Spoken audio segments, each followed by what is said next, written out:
WBCB presents Pro Wrestling Weekly. The longest-running pro wrestling radio talk show in the history of terrestrial radio. And he's obviously Michael Cole. Call in with a question or comment at 215-949-3232 or 888-922-2149. Talking wrestling. Yeah. Because that's what this show's about. That's what we've been doing for over 16 years. No. It's about sports entertainment. And now, here are your hosts of Pro Wrestling Weekly, Fearon and Lucas DeSangro. Will you stop marking out over there? Sorry. Move over, kid. I'm taking your microphone. You're shallow. You know that? I'm running on 2 hours of sleep. I don't remember what the hell I do anymore.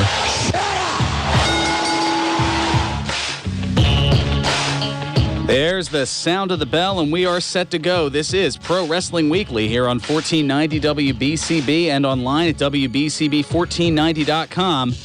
I'm your host, Fearon Derry, alongside the Tullytown Tornado himself, Lucas DeSangro. Tullytown Tornado. It's very good to be back on the air, live, In studio. and in living color. Careful there, Mr. Cult of Personality. Well, no, that's just living color. I was talking about the live and in living color, like the sketch show with Jim Carrey. Sure, we'll talk a little bit of sketch shows coming up a little bit later here, Yes, but we've got a TLC pay-per-view tomorrow. Tables, ladders, and chairs. Oh my. Jinx. There you go, starting with that again. Also, Ring of Honor Final Battle was last night. Oh, and what a battle it was. Yeah, we'll definitely get into that. Also, the return of the Chamber. We'll let you know what's going on with that there. Also, where was Stephanie McMahon this past Monday? Well, we'll let you know. It obviously wasn't on Raw. Also, although there was a certain lady that you might recognize who was on Raw, we'll tell you who she was because that name might sound a little bit familiar. Also, a little bit of news on the WWE Superstars program that shouldn't really too terribly surprise you. A little more on the Anthem Sports and Entertainment and Billy Corgan battle. And what a battle that is. Yeah, what a battle that is. Also, we've got news on NXT TakeOver on Rumble Weekend, as well as the presenting partner of WrestleMania 33. We'll tell you who that is. And some not-so-nice things that were said at the past NXT tapings. We'll get into that in a little bit here. Not fun stuff there. And also, we're going to talk surveys a little bit here because one of those was recently sent out here. Yeah, exactly. Scott Hall had nothing. Actually, he might have had something to do with this one. Not necessarily the institution of it, but I think he was mentioned in it. So all that and a whole bunch more here on full show here today, here until 1 o'clock. And I was hoping to sort of get out of here by 45, but okay, yeah, I'll stay for the full show. We're good. Well, maybe I'm joking, I was going to say, maybe if you'd showed up on all these other times we were preempted for high school football over the course of the last 3 months. I was working, and that one time there were problems with my alarm. We'll just leave it at that. This one time? I said good day, sir. I said good day.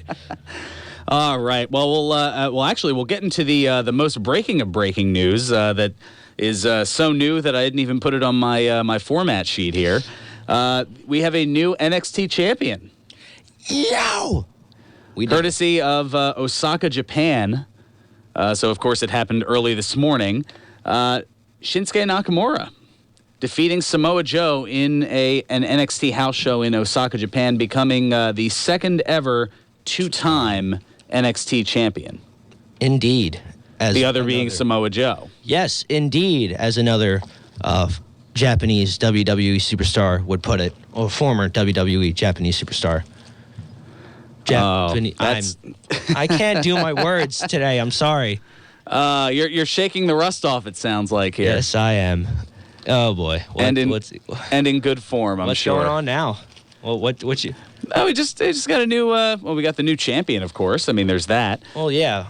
I know you always cringe in a little bit and kind of almost wince up as soon as I kind of put my hand over toward the mouse. There's going to be another infamous one of my blunders that have been recorded for your entertainment and the fans listening at home.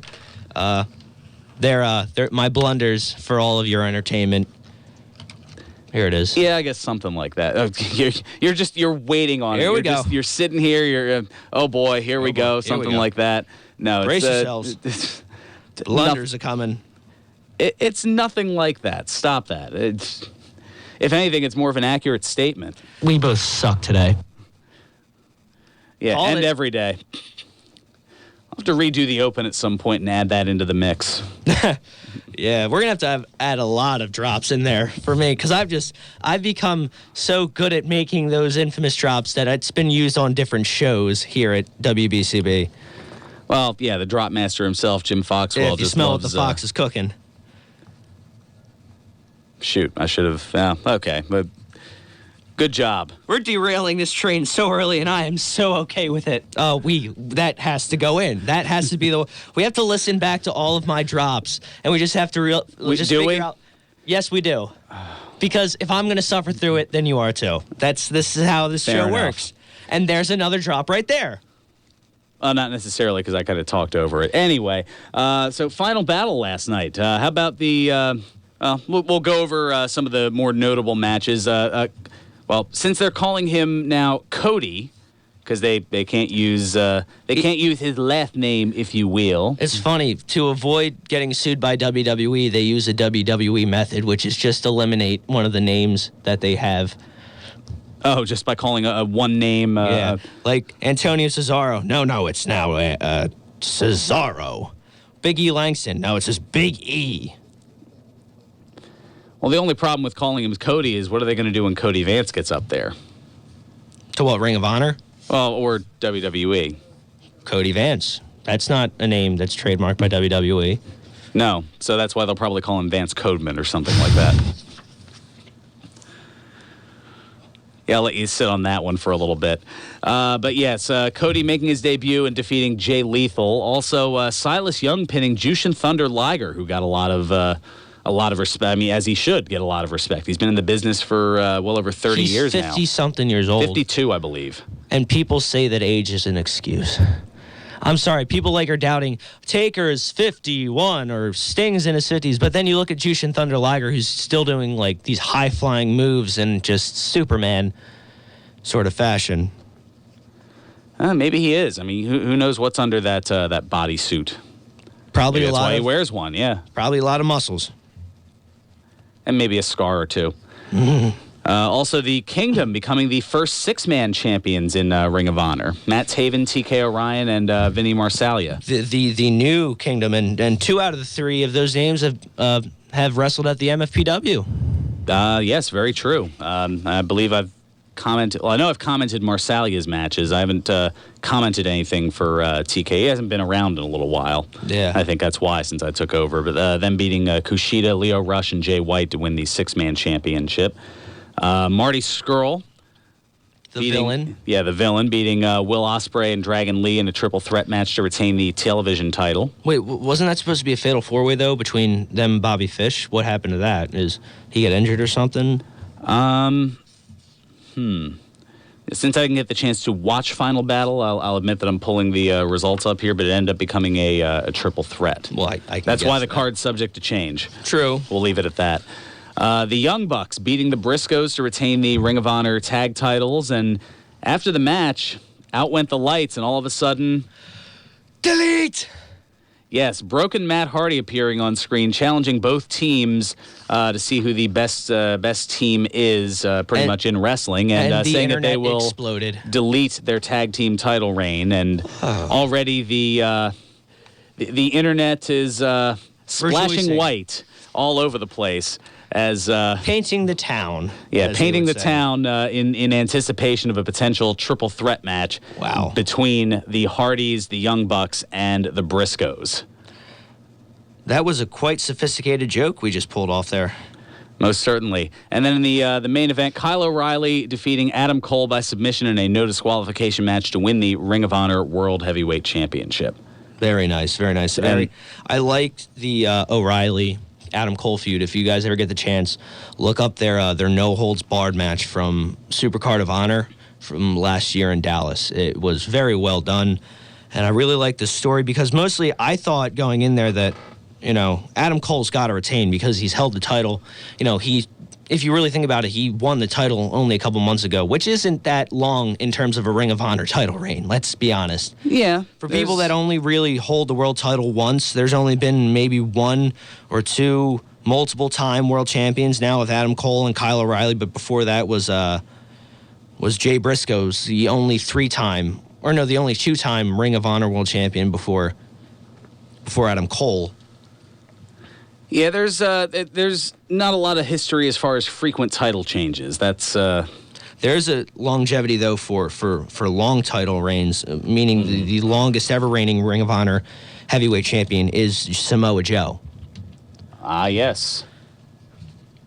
And also another only thing is the only CM Punk has 2 5-star matches. One was John Cena at Money in the Bank 2011. The other one was with Samoa Joe in Ring of Honor of the world title.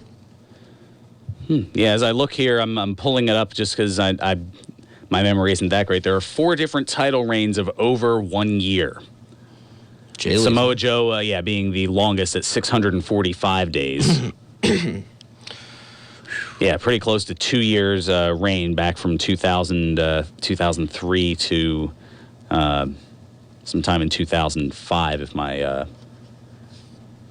calculations are correct here. Or actually December 2004. That's right. That was when Austin Aries beat him for the title. But Austin Aries is the other multiple time. He's won. No, has he? I don't know. Oh, multiple reigns? Multiple yes. world title reigns. Austin Aries, Adam Cole, and Jay Briscoe were the 3. I thought Kyle O'Reilly won the world title at least once, but that's... No, this was a first for him. Oh.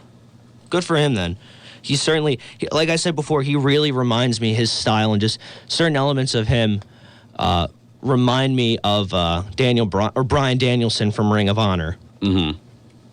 And, it's one of those things, his vicious kicks and his martial arts style, that was why I was really excited. I really wish I could have seen his match with Riddle at Battle of Los Angeles, because it just reminds me a lot of when I watched Danielson's matches from Ring of Honor against, like, Cesaro and even Seth Rollins. Danielson being one of those year-plus long reigns in Ring of Honor. So when we saw Daniel Bryan heel turn at some point, too. Yeah, it was Samoa Joe, Nigel McGuinness, Bryan Danielson, and Jay Lethal were the 4, just out of curiosity there. Well, I'll be. And Kevin Steen came close. He had 328 days, just a few weeks shy of a year. Yeah.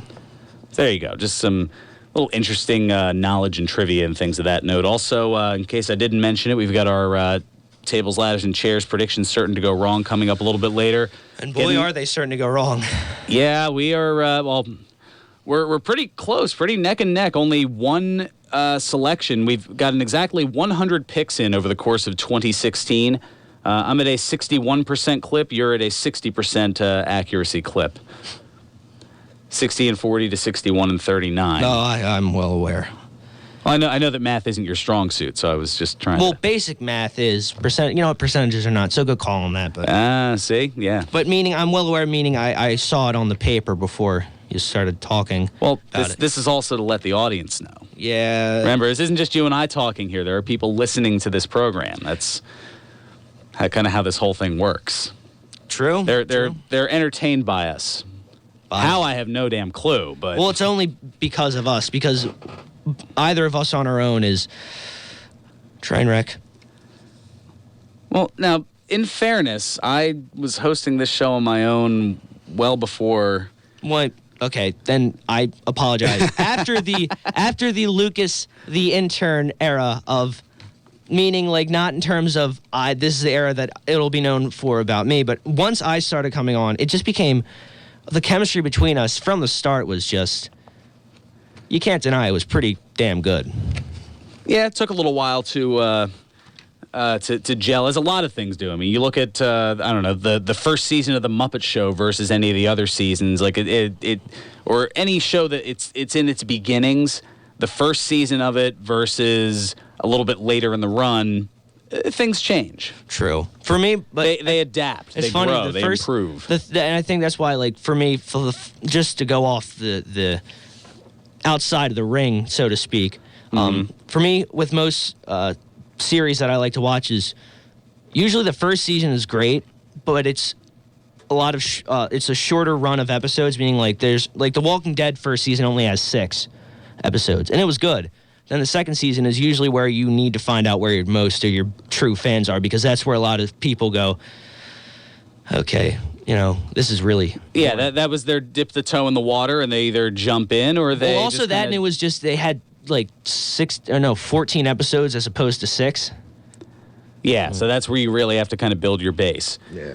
Anyway, we've got to, since we have built a base, we've got some sponsors who, help build that base, and we got to take care of a few of those now here, and also let you know that coming up next week, another wrestler appearance at George's Cards and Collectibles. Oh, really? Yes, Saturday, December 10th from 2 to 4 p.m., former WWE and TNA star Mr. Kennedy or Anderson, depending on your organizational preference, will appear at George's Neshaminy Mall store.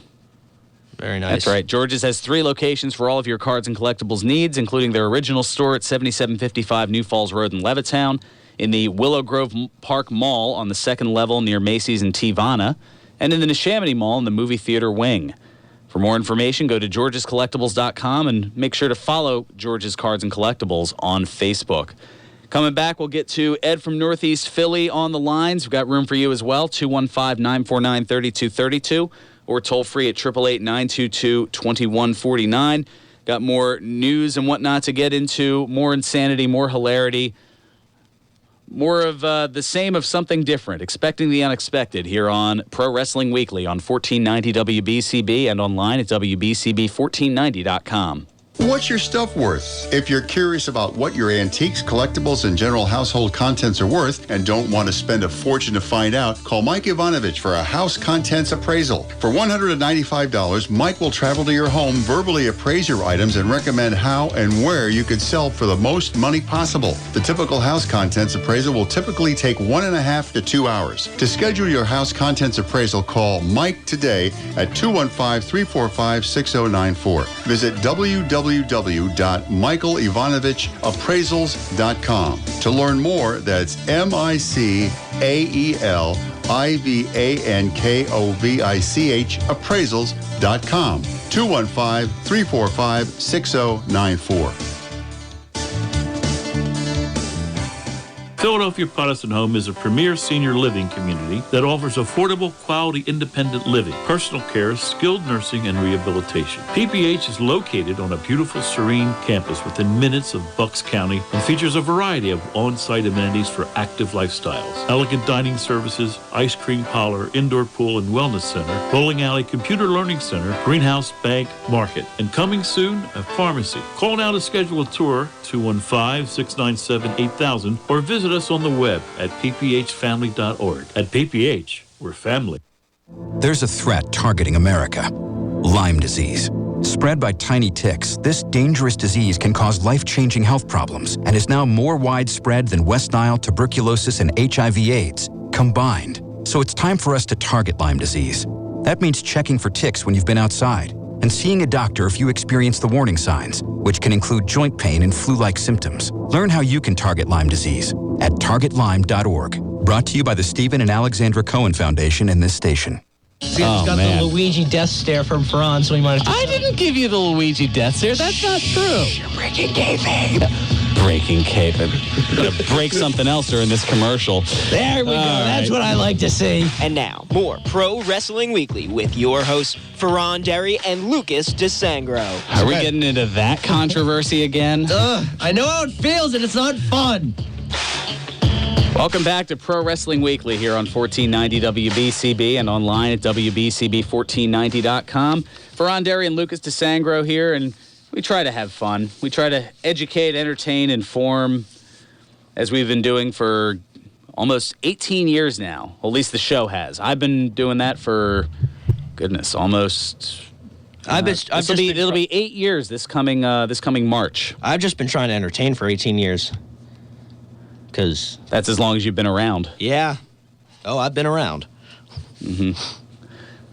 Unfortunately, a lot of your material is kind of like what you left on early on in your career. Usually in one of those little white cloth things, around your particulars. And like the Foo Fighters song, "I'll Stick Around." You jerk. Oh goodness, let's get into. Actually, you know what? We'll get into some news and notes in a minute. We'll get to Ed from Northeast Philly, who's been hanging on patiently here. Ed, welcome to Pro Wrestling Weekly. Good afternoon. That's right, it is afternoon. How quickly I forget. I've only been doing this for how long now? And I don't know. Maybe daylight saving time still hasn't hit me yet. I don't know. We have Ring of Honor tomorrow afternoon or tomorrow evening. Yeah, Lucas, what are you doing over there? I didn't do any. Yeah, just work on fixing it. You weren't messing around with the microphone so much. It wouldn't be. I was not. I swear. That fell on its own. It was no match for gravity. Is that what you're trying to say? Yes. My apologies, Ed. Unbelievable. Now I'm the showstopper. Yes, you just brought it to a grinding halt. My apologies. On accident. Gravity did that. You're no match for gravity. All right, I'm sorry, Ed. Go ahead here. Tomorrow we have Ring of Honor at the 2300 Arena. Yeah, they were at the, Final Battle was at the Hammerstein Ballroom last night, so they're in the area here. TV taping part of it. Yeah, it certainly should be a lot of fun and a lot of, oh goodness, certainly a lot of, a lot of representation locally. Definitely going to be there for the Final Battle aftermath. I heard the Hardys might be coming in.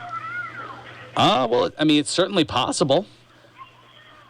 I mean, considering everything that's going on, there's also looks like there's set to be the Decade of Excellence tournament.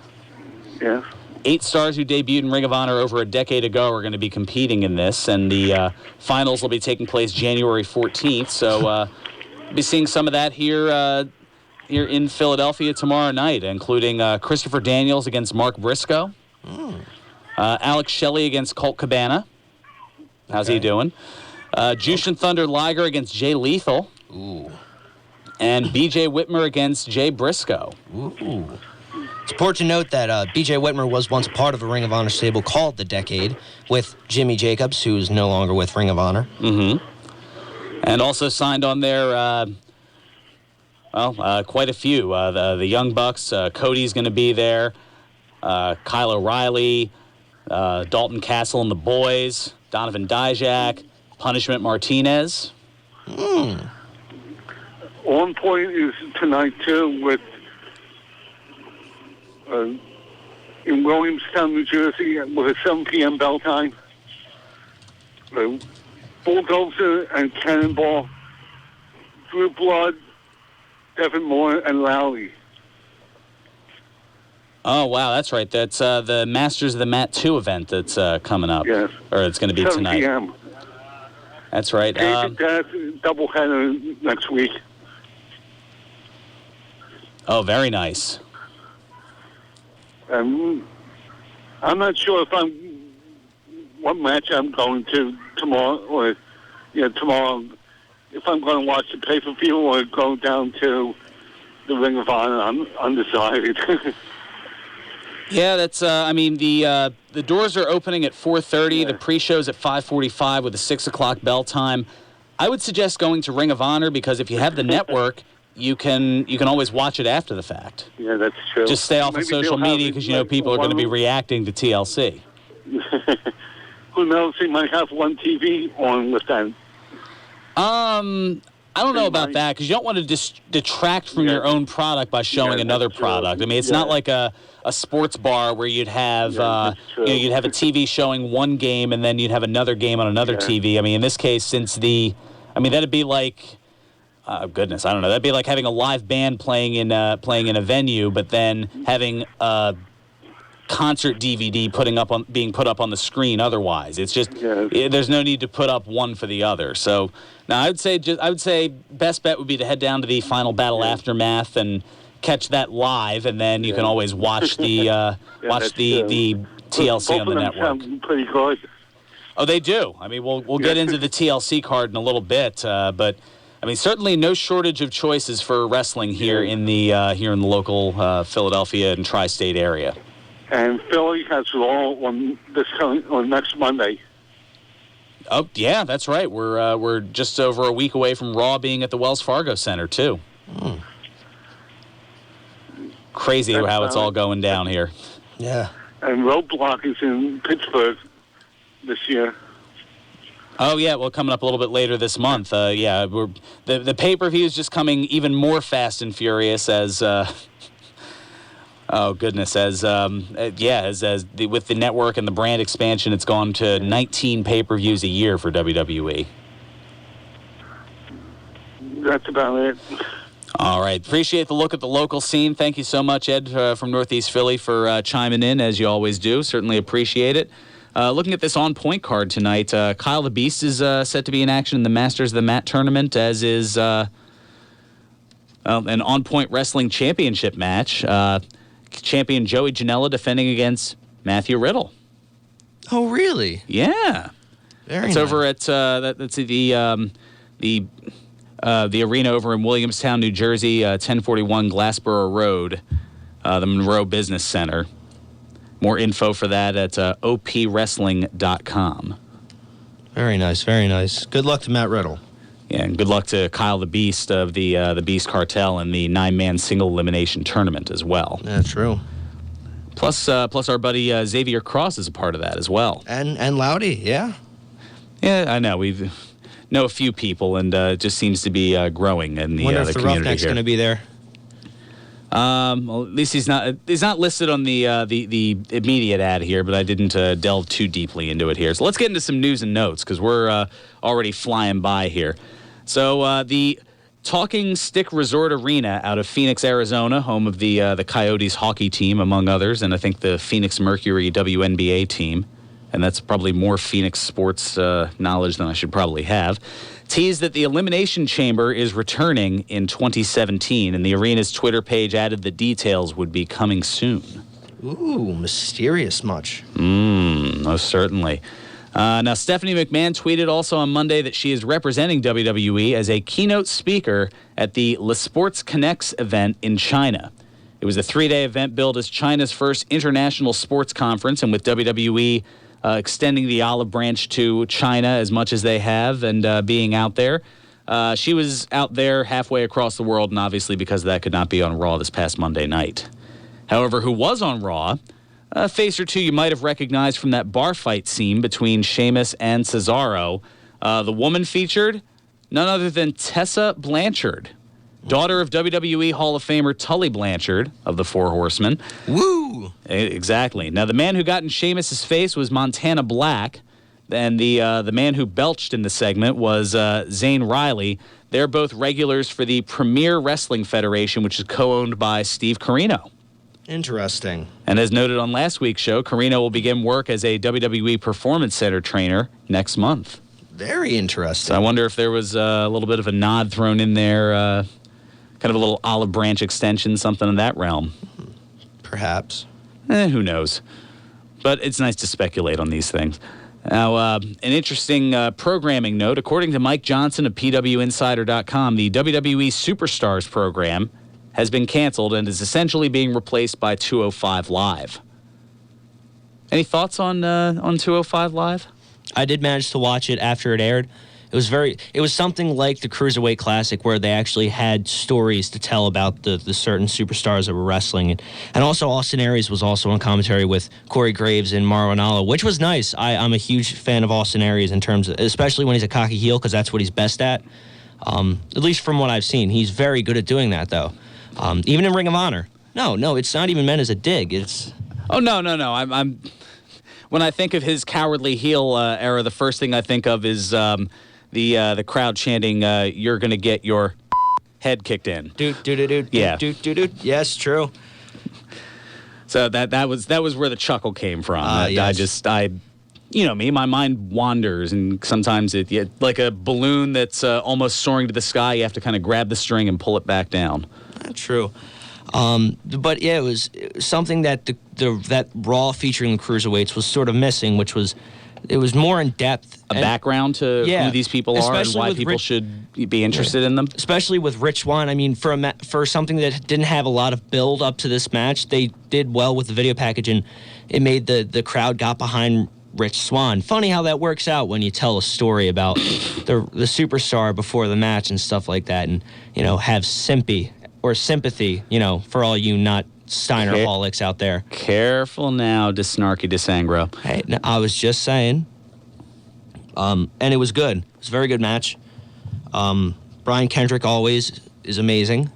Mm-hmm. I didn't really know what to think about his cowardly heel thing before he started, but I'm really liking it now. And that match was really good. And also Jack Gallagher was on, which was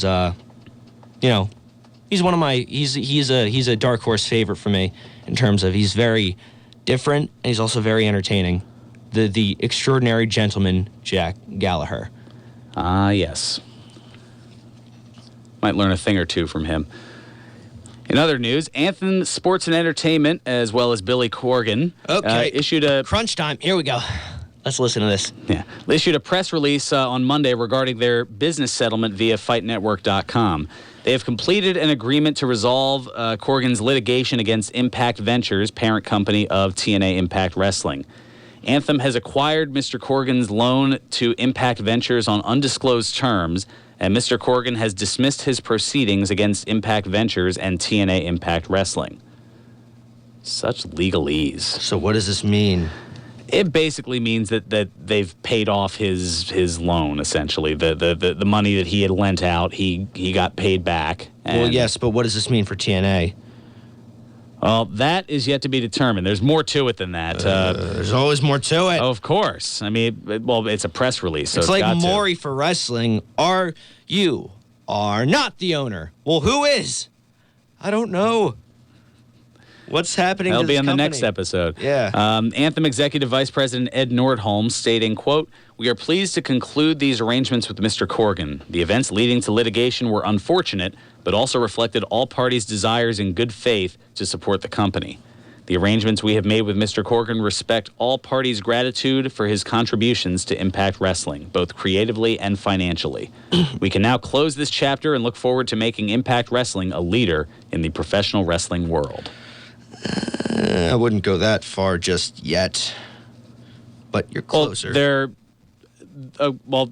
It sounds better than saying looking forward to trying to make Impact Wrestling closer to a leader in the professional wrestling world. Well, yes, true, but also the fact that, there's also a lot of other developments, like their head writer stepped down. And they're no longer doing dealings with their provider in the UK. Yeah, they've got some work to do, no question. Corgan's take on everything, he said, quote, "I am pleased that an agreement is now in place that allows wrestling operations to continue. For my interest from the start was to provide support, be it material or creative, to such a great roster and crew. And as I plan on continuing in the business side of pro wrestling, I look forward to seeing where Anthem's leadership takes the company in 2017, and I wish them the best." Which stinks because, I was really hoping Corgan would get ownership of the company. Because I feel he genuinely wanted to help, and...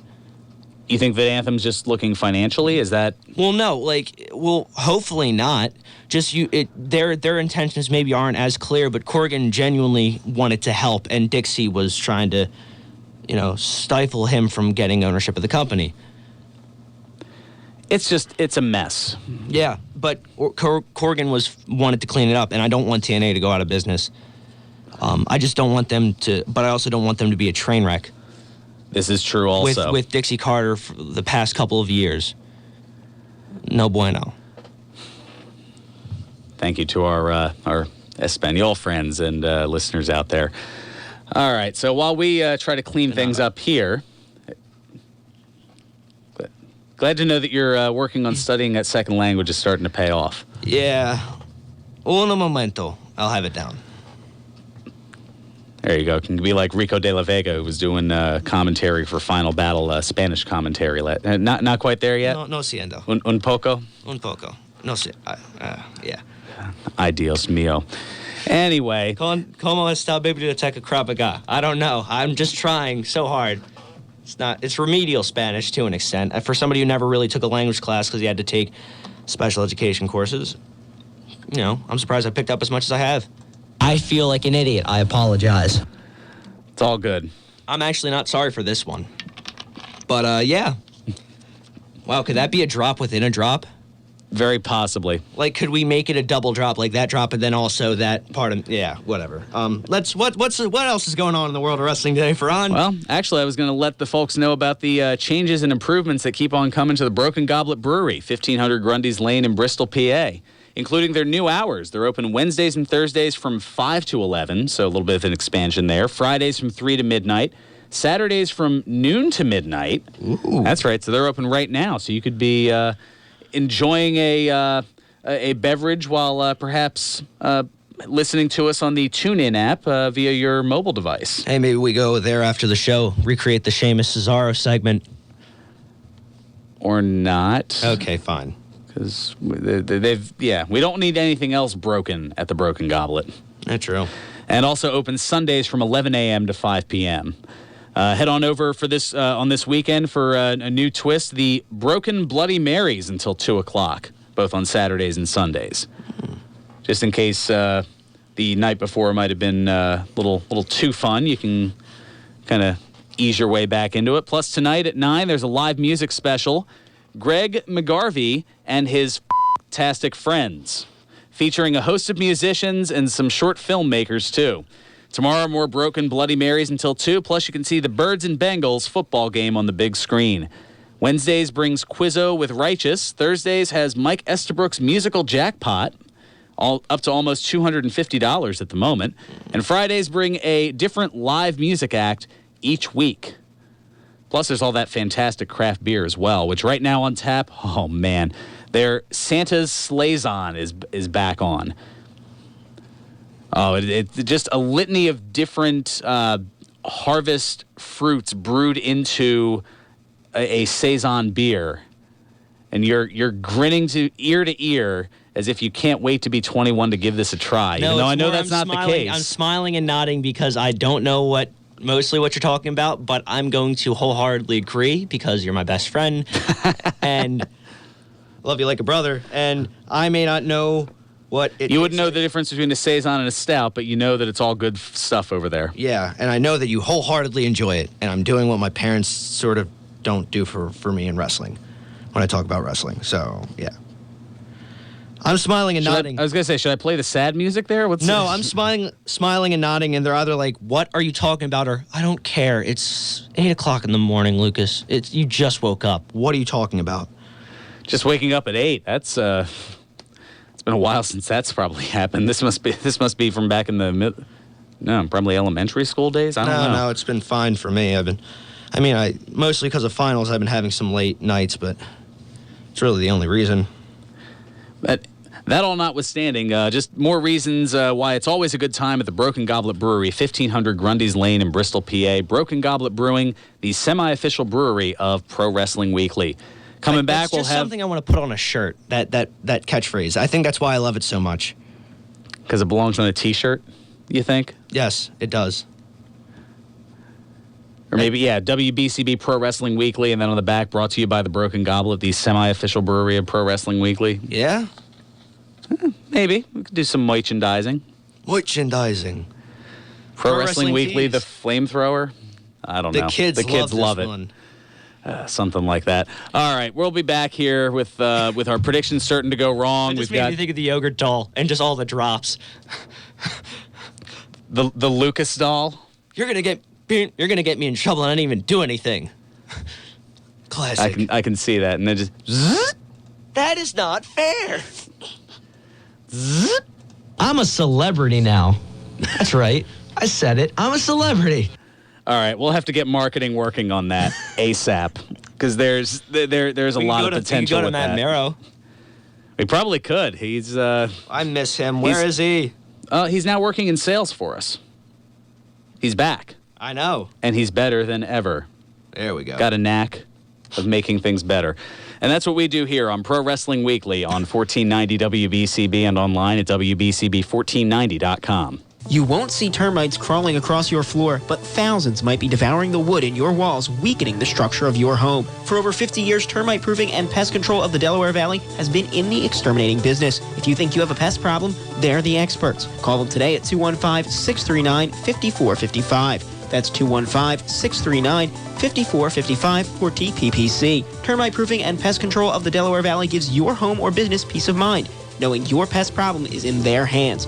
Located at 1560 Bristol Pike in Bensalem, they use only EPA-approved material applied by licensed technicians. Call Termite Proofing and Pest Control of the Delaware Valley at 215-639-5455. Hi, I'm Henry Carpenter, a certified elder law attorney with a special message for people who are caring for an elderly or seriously ill parent. I know it can be difficult to talk about finances and long-term care planning with your parents, but it's important to sit down together to talk about their concerns before your family is in the middle of a medical crisis. One helpful way to get the conversation started is to pass along a magazine or a newspaper article that discusses finances for the elderly. You also might want to get some advice from a certified elder law attorney. We can help you and your family understand the different options available to them. I'm here to answer your questions on WBCB Tuesday mornings on Senior Legal Strategies or in my office at 215-493-0727. That's 215-493-0727. Or check us out on the web at www.buckscountyelderlaw.com. All commentators heard on WBCB express their own views. Their opinions are not necessarily those of others on WBCB, including the staff and management. Hi, I'm Tommy Green, former Major League pitcher. I've endured the pain of losing a loved one to cancer and cannot tell you how important regular health screenings are. That's why, working with my friends at the Endoscopy Center at St. Mary, I am proactive with my life. Colonoscopies are painless procedures that help save lives. Call 215-750-7700 or visit the Endoscopy Center at stmary.com to schedule an appointment. When you're looking for the best gastrointestinal care in the region, the place to be is the Endoscopy Center at St. Mary. Make sure to tell them I sent you. It is time you look inside.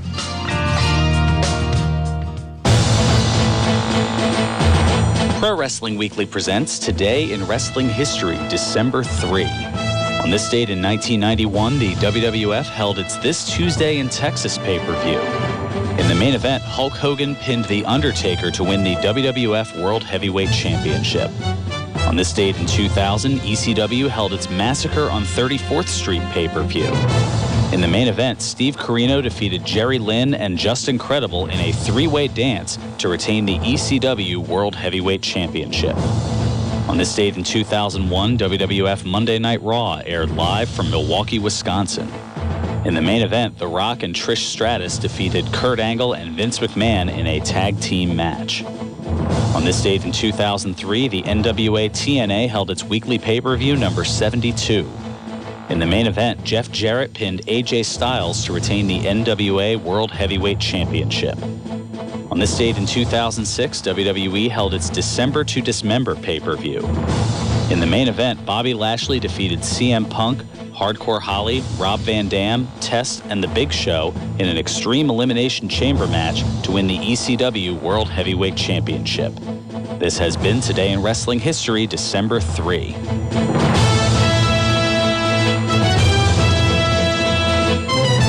Welcome back to Pro Wrestling Weekly here on 1490 WBCB and online at WBCB1490.com. Yeah, a couple of interesting notes there. This Tuesday in Texas and the December to Dismember. I believe both of those you can check out OSWreview.com. They both have some rather entertaining... Oh boy, can you. Some very entertaining takes on both of those pay-per-views as they chronologically critique wrestling storylines pay-per-view by pay-per-view. There you go, a little shout-out to Jay Hunter and Mr. OOC and V1. Cheers, boys. Although it's a little bit later over in Ireland, so they might be enjoying a pint with dinner at this point. Anyway, we've got so much time and so little to do. Strike that, reverse it. Yeah, right. Craziness here. Alrighty, so WWE issuing a press release Monday that Snickers will once again serve as the exclusive presenting partner of WrestleMania 33 on Sunday, April 2nd, 2017, just 120 days away from WrestleMania. No. How about that? Yeah. They're back for a consecutive year as the presenting sponsor of WrestleMania, sharing their "You're not you when you're hungry" message. Yeah. So maybe that's what it is. Maybe I'm just hungry every time I'm in here. I don't know. Also, the NBC Network revealing on their Twitter page that John Cena will host the Saturday Night Live. Yes. The Saturday Night Live. The Saturday Night Live. Yeah, they announced it on the Twitter. On the Twitter, and, after his big match at the Summerfest with AJ Styles. Mm-hmm. Yes, we'll host Saturday Night Live on December 10th, 1 week from tonight. Cena will be the third WWE-related host of SNL in their history, joining Dwayne The Rock Johnson and Hulk Hogan, along with Mr. T back in '85. Brother. Now, some not-so-good news real quick. According to several fans on social media, oh, man, this one... oh, boy. Yeah, this one, what can I say? Unnecessary racism, so sad. Yeah. Yes! Offensive comments were made. Drawn together reference. This show is complete. I have entered my final form. Offensive comments were made toward NXT star Andrade Cien Almas during Wednesday night's NXT TV tapings at Full Sail University. Apparently, there were some people who were shouting something along the lines of, "This is why we need to build a wall." Yeah, so some people were tweeting out about that. Yeah, that was obviously in poor taste and has no place here. Can't believe that was said. Yeah, wrestling fans, you really know. You guys, we really know how to cross the line sometimes. Okay, Yeah. all the time. We really know how to cross the line all of the time. Well, they learned from TNA Impact. There you go. From a story reported in the Pro Wrestling Torch, WWE is planning an all-women's tournament in early 2017 with tapings beginning the first week in January. Yay. It's expected to be similar to the Cruiserweight Classic in terms of presentation and format. PW Insider reporting that women are already being contacted from the indie scene for availability. So maybe we'll see Tessa Blanchard, perhaps Deonna Purrazzo, maybe Britt Baker. Who knows? Candice LeRae. You know, there are a few notable names in there. there. Her husband is already one half the NXT Tag Team Champions. Very true. Snap, snap, wink, wink. Say no more. Not in that way, though. Of course not. Recently, WWE emailed us a survey regarding fans' interest in superstars and programs. Oh, yeah. Oh, yay. Hey, yo. What is wrong with me? There's a lot. I could make you a list. I have, though, but not for what's wrong. Yeah, I can't even. Some of the questions included, which of the following male or female superstars do you consider to be your favorites? And they allowed you to select up to 3. State your interest in each of the WWE brands, 1 to 10, 10 being like very much, 1 dislike very much. Which is your favorite between Raw, SmackDown, and NXT? They also had rank from 1 to 4 each WWE division, 1 being your favorite, 4 being your least favorite, between the Cruiserweight, Men's, Tag Team, and Women's divisions. And then this I thought was interesting because we always talk about how there are different eras in wrestling. They asked, which WWE era are you most interested in watching? And the way that they ECW reboot, totally. That was my jam, definitely. Well, no, I mean, they have it a little bit more expansive than that. I know. Thank goodness. Thank Jeebus. Thank Jeebus. Yeah, careful though. You don't want to get in any kind of hot water here. But no, the eras they had, there was the 80s boom from 82 to 89, and they have examples Roddy Piper, Macho Man, and the dawn of WrestleMania. No mention of Hogan. Interesting. Redacted. Yeah, exactly. Then the new generation they have considered from 90 to 95. And they have listed The Undertaker, Shawn Michaels, Bret Hart, The Ultimate Warrior, and the start of Raw. The Attitude Era, 96 to 2000, Austin, The Rock, DX, and the Chairman take on Ted Turner and WCW. The Post-Monday Night War Era from 2001 to 04, and that has The Invasion, the NWO, Evolution, Stone Cold against The Rock, and the debut of Brock Lesnar. And John Cena. Finally, the Modern Era, 2005 to present, and then Other. So I guess that's for those who want to see, I don't know, Bruno and superstar Billy Graham and Bob Chief J. Backlund. Strongbow. Yeah, the pre-television. Probably just Pat O'Connor. Yeah. Frank Gotch. No. Lou Thez. Oh, goodness. Why wasn't he on the PWI 500? And other questions like when was the last time you purchased things like WWE apparel, tickets to a WWE event, and they have ranges from the past month to greater than 2 years or never. So, yeah, I thought it was interesting. I received the survey, and I won't tell you what my survey said. I don't know if I received said survey, but... Alrighty, and real quick, 7 huge matches announced for our next event at the MFPW Arena, 541 Manto Avenue, Paulsboro, New Jersey. You'll see the return of the Monster Abyss challenging Punishment Damian Martinez for the MFPW heavyweight title. New Supersonic champion Mikey Webb faces one of his mentors and rivals, Brian Fury. Cody Vance, fresh off of his Turkey Slam Rumble victory, defends the MF Live Championship against Major McClendon. Also, QT Marshall faces Royal Money of Paid in Full. Nick Camarado teams up with Bull James to take on the Beast Cartel's Kyle the Beast and Wildman Congo. Plus, just added, LSG goes one-on-one with the returning Clutch Adams, which will have huge title implications down the road. And the Money and the Miles defend the MFPW Tag Team Championships against the Amazing Graysons. Ooh. It's all 1 week from tonight, Saturday, September 10th, the MFPW Arena, 541 Mancho Avenue, Paulsboro, New Jersey. Doors open at 6. The action starts at 7. Tickets available now at eventbrite.com. Check out the MFPW and all things Monster Factory on Facebook, YouTube, Twitter, and Instagram. Plus at monsterfactory.org, and check out past matches, bios, bloopers, and more at the mfnetwork.com. Ready for predictions? We got to go rapid fire. We got 6 matches for TLC. And they definitely pretty much almost all have tables, ladders, and or chairs in them. Baron Corbin against Kalisto in a chairs match. Corbin. I'm with you on that one. The tag titles, one of the things that doesn't involve any of those 3 aforementioned things. Heath Slater and Rhino defending the SmackDown tag titles against the new Wyatt family, Bray Wyatt and Randy Orton. Wyatts. Oddly enough, I'm going with them. Although usually when it's the new anything, it doesn't work so well. See, the new Rockers, the new Nexus, new Blackjacks, the new Nexus. We can go on for ages on that. Nikki Bella against Carmella in a no disqualification match. Carmella. I'm going with Nikki on that one. Finally differ. Okay. Becky Lynch against Alexa Bliss in a tables match for the SmackDown Women's Championship. Bliss. I'm thinking Lynch on that one. With it getting close, we're doing a lot of head-to-heads here. The Miz against Dolph Ziggler, ladder match for the Intercontinental title. Miz. The fans. No, I'm thinking Miz on that one as well. And finally, AJ Styles against Dean Ambrose in a TLC match for the WWE Championship. I want Ambrose to win so bad, but Styles. I knew you'd be conflicted, but I'm thinking Styles retains as well. So take those for what you will. As I said, I'm 61% accurate thus far. Lucas 60%. So we both are slightly better than mediocre. Nothing wrong Slightly with above that. average. Exactly. In many ways.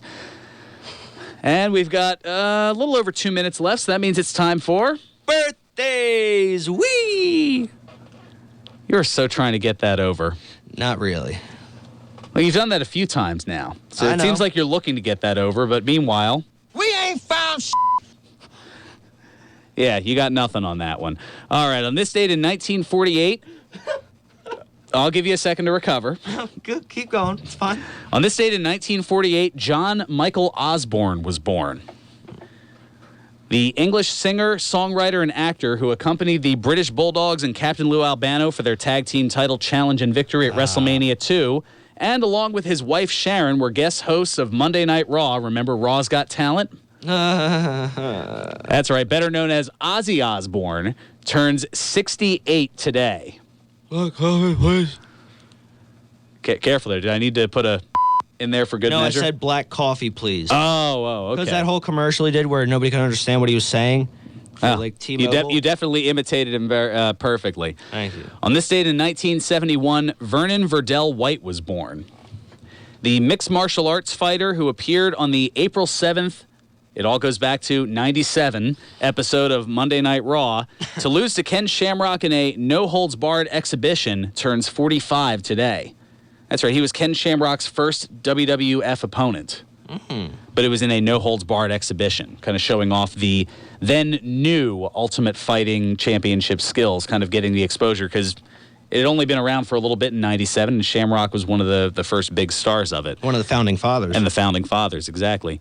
And finally, on this date in 1973, Francisco Islas Rueda was born. The former ECW World Television Champion and former WWE Superstar, best known as Super Crazy, turns 43 today. And we've got just enough time for the Brucey bonus, something outside of the world of wrestling. On this date in 1968, Brendan James Fraser was born. The actor best known as Rick O'Connell in the Mummy trilogy, along with leading roles in Encino Man, The Scout, Bedazzled, and Journey to the Center of the Earth, turns 48 today. In terms of actors, he makes the list of boys. You know, like if there was a list of for like Goodness. OSW references outside of, he would totally make kind the of list. the always the bridesmaid, never the bride kind of thing. Yeah, I loved him in The Mummy. He was also in that it was that movie Looney Tunes Back in Action. He was very good. Which as a kid, I loved that movie. Loved the bleep out of that movie. I haven't seen it. So like since. last year. So I have to rewatch it. I haven't seen it since I was like 3. So not last year. All right, you know me, I'm just Mahoney busting. 2 years ago. Get it right. There you go. All right, we'll be, I believe next week we will be back at the MFPW Arena for a remote broadcast. Yes, we will. Reunited, and it feels so good. Play us out, Nutsy. 1 o'clock and all's well. Serving you better than ever before.